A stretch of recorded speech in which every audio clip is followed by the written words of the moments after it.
from the Lakeside Newsroom of the Henrico Citizen, your hometown news source since 2001. This is the Henrico News Minute with publisher Tom Lapis. The school board prepares to vote on a back-to-school plan today. We've got details about the Citizens Reader Survey asking parents what they'd like to see happen. And the school system has enough laptop computers for every student. We'll have details about those stories and more in today's Henrico News Minute for Thursday, July 23rd, 2020. It's brought to you today by Henrico Area Mental Health. And now for the news. Well, today's the day the Henrico County School Board will decide what to do about returning to school this fall. The board has a 12 p.m. work session, and during that meeting it will vote on a plan. Superintendent Amy Cashwell on Monday made a recommendation that school be held virtually only for the first 9 weeks this fall, and if the past is any indication, the school board will adopt her recommendation. However, Tuckahoe District Board member Marcy Shea in a Facebook Live message yesterday said she's not made up her mind. The board does not typically hold a public forum during a work session, but it will do so tomorrow when it meets in person at the Newbridge Auditorium in Eastern Henrico. All available spots for speakers have already been filled, but you can still submit comments to the board today by visiting henricoschools.us and clicking under Leadership, then Board Docs, then the agenda for today's meeting, and then the agenda item for the school reopening plan. There's a link to submit your comments there. And connected with henricocitizen.com all day long. We'll have updates from the work session later today. But by an overwhelming majority, respondents to a Henrico Citizen survey online believe that the county's public schools should begin the year with virtual-only learning, but more than half also said they were considering removing their students from the school system to pursue a different educational path this fall. More than 55% of the 667 qualified respondents indicated that a fully virtual plan was their preference. That far outpaced those who selected a full-time in-person option, 25% of respondents, or those who selected one of three hybrid variations, a total of 19% of respondents. Now, the Citizen invited responses between July 17th and 22nd to its 27-question survey online. You can visit henricocitizen.com to read this full article and also to use an interactive graph, sort the data from the survey in various ways. Among some of the findings, those who indicated that they had only elementary school students favored a fully virtual approach, 66% to just 21% who wanted a full-time return and just 13% who favored a hybrid plan. Asked if they were considering removing their students from HCPS this fall in favor of another plan, only 47% of respondents said no. The others said they were considering various options, 38%, homeschool, 7%, private school, 6%, or cooperative learning, 1%.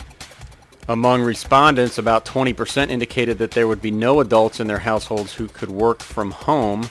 More than 52% indicated one adult could do so, and about 26% said that two or more could. Almost 50% said that at least one adult always would be home with a student who was working virtually. 22% said they didn't know, and 10% said at least one adult would be present sometimes, but not always. Respondents also generally were skeptical of the school system's ability to deliver a robust virtual learning experience. 43% said they were skeptical about that. Another 13% said they did not expect the school system to deliver an appropriate virtual learning experience. As we all strive to do our part during this extraordinary time, Henrico Area Mental Health serves as your local and public mental health agency, continuing to do its part. We all experience mental health challenges, especially during extreme challenging times. It doesn't matter your age, gender, race, or ethnicity. Each person is affected differently. If you're a resident of Charles City, New Kent, or Henrico counties, and you, a family member or friend or someone you know, may need someone to talk to about the mental health challenges being experienced. Do your part and call us at 804-727-8515. That's 804-727-8515. We're here to help. Remember, mental health is good health. Call Henrico Area Mental Health at 804-727-8515. That number again is 804-727-8515. This message comes to you from Henrico County CSB Prevention Services. Well, Henrico County Police have arrested one man in connection with a death that happened in Eastern Henrico. It took place in the 2200 block of Charles City Road, that's near Klockner Road. Police are working with the medical examiner's office to examine the identity of the victim and determine the cause of death, but they have arrested a 22-year-old male, Christian Thomas Clark, as a person of interest. He was charged just after midnight Wednesday with illegal disposal of a body and an outstanding warrant for a failure to appear for possession of a controlled substance. He's been taken to the Henrico County Jail where he is being held without bond.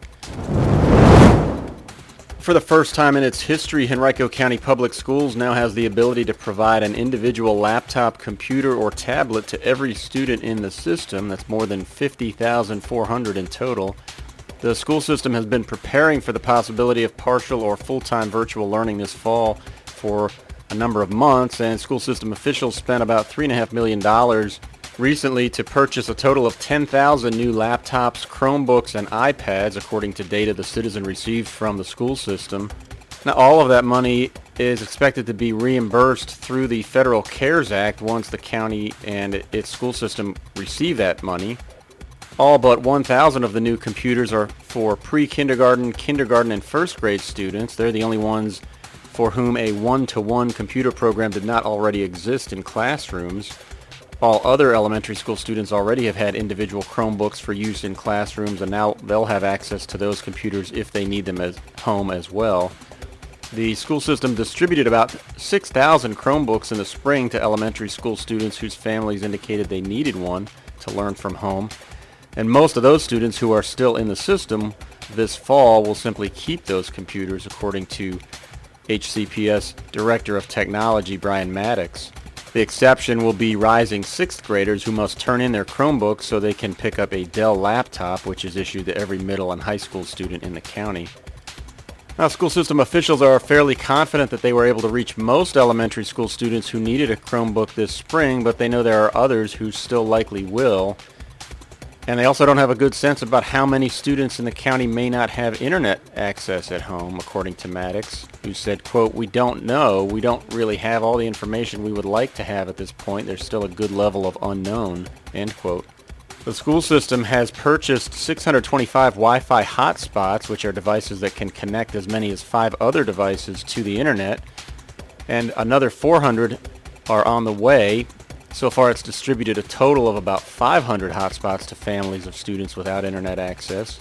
Partial funding for that effort came from Facebook, which donated $120,000 to the Henrico Education Foundation in the spring.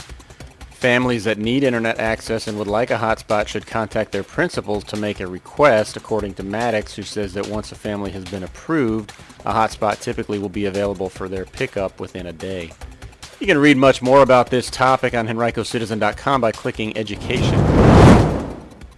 3 Henrico County police officers are being credited with saving a man's life on July 1st. Officers Nick Robinson, Jason Von Cannon, and Brian Wolf discovered the victim after responding to a call of gunshots on Fayette Avenue. The man had been shot twice. Despite the COVID-19 pandemic, the officers said they didn't think twice about what they needed to do.